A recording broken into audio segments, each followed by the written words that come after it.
Hi, I'm Peter Haddock, and I'm here at the Perkins press launch with Paul, Project Coeus lead. Now, secret project, not so secret anymore, because a spark came into the room when you were talking about Project Coeus, because we started talking about hydrogen, folks, but also other drop-in fuels. So briefly explain to us what Project Coeus is all about, because you've actually worked with partners in this whole project, haven't you? Yeah, we have. I mean, Coeus at its foundations is about providing customers with a kind of a flexible solution to the coming challenges that we're going to find in the energy transition with all these different fuel types. You talked about spark ignition is something that we feel is kind of foundational to that. Various different fuel types of the future, which will require spark ignited sort of engine capability. Coeus is really developing foundational platform architectures for us that allows us to have a strategy to use spark ignited fuels. So when we say spark ignited, that is needed for hydrogen and other fuels because of what reason? Well, really because of the physical property differences of the fuel and what is required to physically ignite them in the cylinder. Some fuels are more tailored towards compression ignition, diesel. Yep. We use the temperature of the air in the cylinder to ignite the fuel. Some fuels need more than that; they need a spark. Yep. And that's where the whole spark ignition sort of terminology comes from. You need to have a spark plug in the cylinder to create the energy to ignite the fuel. And so one of the really interesting things here is you've got two core partners in this project that are allowing you to take a different approach to not just a hydrogen engine, but an engine that can use different fuels. That's right. What partners are they and what have they been doing with you?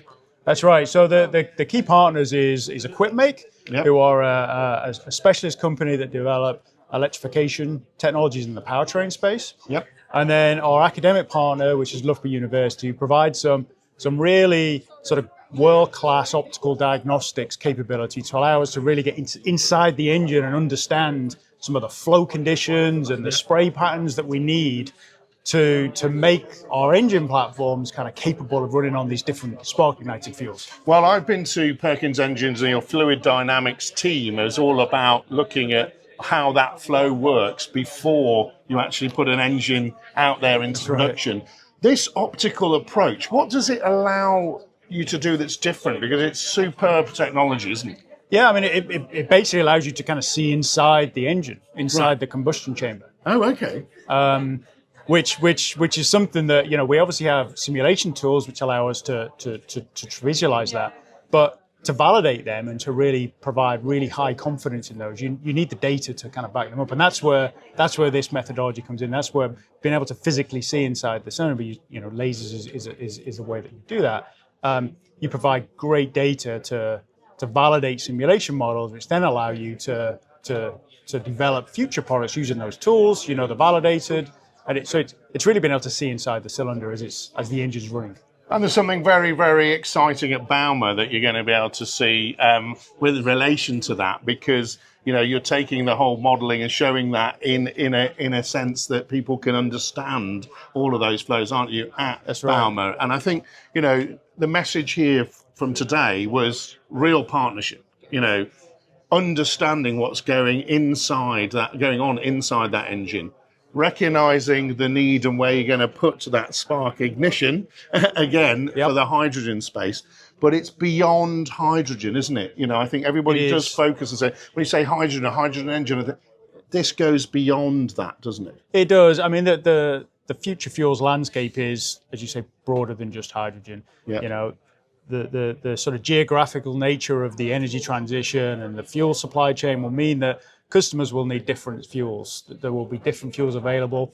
At their foundations, though, we believe the majority of those will be spark ignited. They will need a spark ignited architecture, which is at the kind of foundations of Coeus. The other key piece of this challenge is the performance of the different fuels. Yep. Calorific values. Well, it's calorific value. Yep. The way you burn it. There's the way you burn it. There's the air fuel ratio that you have to run them at. What this provides is a very different performing kind of combustion engine for the different fuels, and our customers need consistent performance. Yep. And this is really where the partnership with Equipmake as kind of comes in here. Is we believe hybridization is a key part of our alternative fuels strategy, because it provides an ability to augment the combustion engine with performance, with torque, with power, to make up those differences between the different fuel types. So we can maintain a kind of a consistent customer experience. Yep.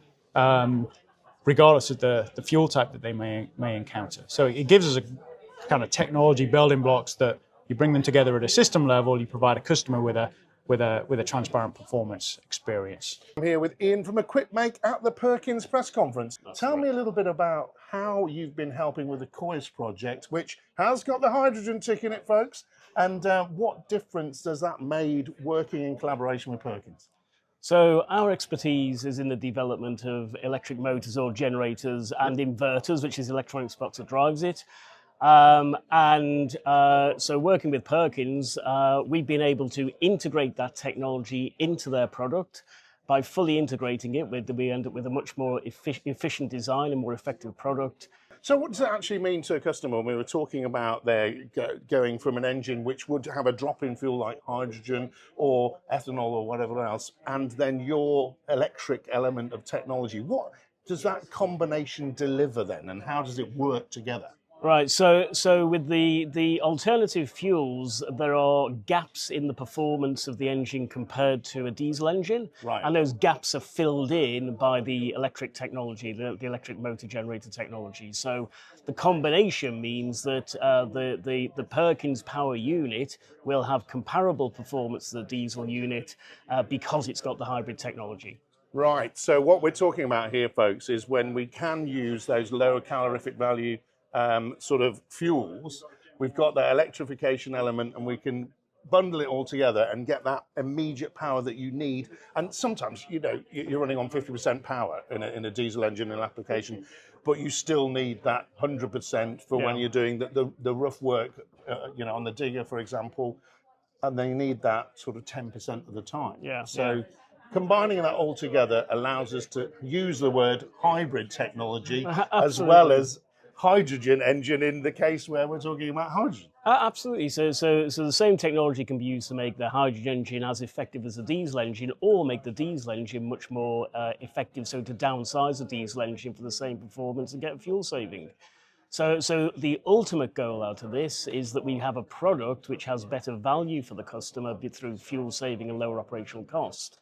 And we can leverage all of the huge amount of cost down work which is going on through the electrification of the mainstream automotive industry. We can leverage that to bring a low cost product over to Perkins. I'm here with Dr. Edward Long from Loughborough University. We are here at the Perkins Engines press launch today, talking about Project Coeus, which it does include hydrogen and other drop-in fuels, but you've been a partner in that, and what you were explaining is how you look inside an engine and see what is actually happening. And you've got the technology to do that. Explain how that works, and actually why is it significant to the Project Coeus piece? Yeah, well, we use a suite of tools called optical diagnostics. So you might want to go and measure what's going on inside a particular flow or a spray or a system. You don't want to put a probe in that. No. It'll disrupt it. Yeah. We can do that with light. So we use lasers and cameras and sensors to really investigate what's going on with those flows, measure what those multi-phase flows are doing inside an engine, and then feed that back into how we can optimize, develop those further. So when we're talking about flows, so for example, you know, everybody wants to talk about hydrogen at the moment, but Project Coeus is bigger than hydrogen. But when I'm looking at hydrogen, what is that light laser scenario actually doing? So I'm burning the hydrogen, right? And I want to see what's happening. How does it work? So we do things probably even the stages before you start to burn them. So we've got an optical engine in our labs. So we've got a single cylinder that represents the same geometry that the multi-cylinder engine has, but we have a quartz cylinder to it. We've got a quartz piston. That means we can access what's going on. We can see inside. Wow, okay. That's cool. We can now measure those flow structures as during the whole intake process, during the compression, right at the point that it's going to be ignited. Yeah.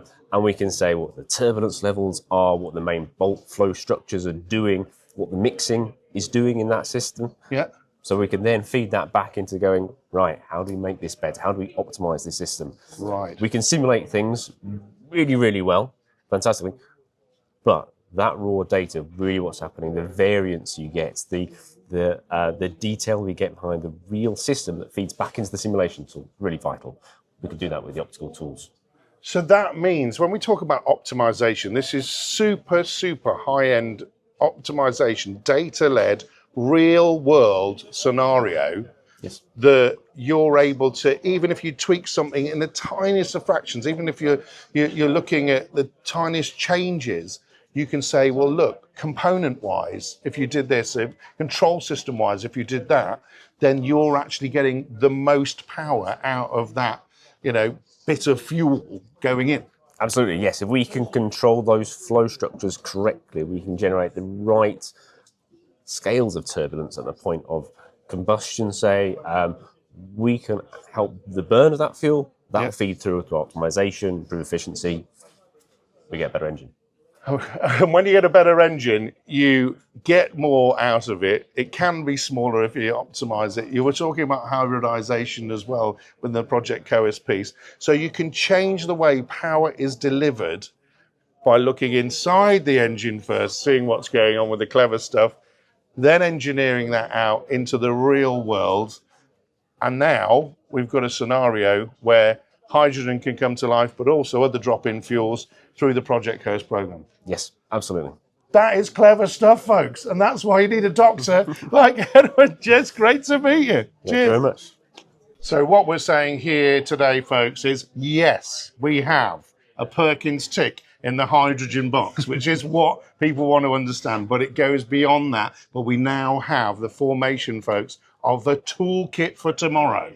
So whatever the fuel is, whatever you want to drop in, we're going to get the power out. And Project Coeus and Paul and his very clever team, in partnership, are actually making that happen. Cheers. Pleasure.